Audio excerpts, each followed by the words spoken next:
Chicago Alderman Bob Fioretti just made crime the centerpiece of his campaign to defeat Mayor Emanuel in next month's election. Fioretti says safe streets and strong neighborhoods are his priority. He says Emanuel has been better at managing the public's perception of city crime than at reducing it. He had similar comments about Police Superintendent Gary McCarthy. The backbone of Fioretti's plan is to hire 500 additional police officers.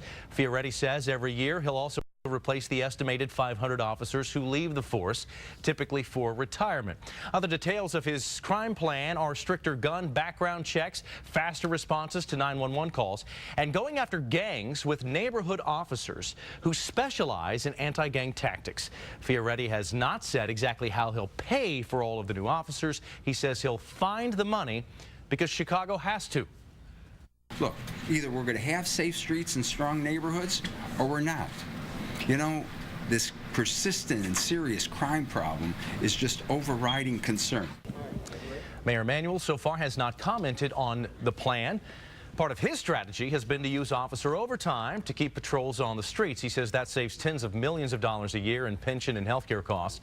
Another aspect of Fioretti's plan would create business tax breaks in low-income neighborhoods and would require that staffing of construction projects be filled, at least in part, with people who live nearby. A similar campaign and anti-crime strategy from another candidate for mayor. Chuy Garcia reaffirmed his plan to hire more police officers. He says he'll hire 1,000 of them. Garcia did a post-holiday back-to-school meet and greet this morning at Bell Elementary School in the North Center neighborhood.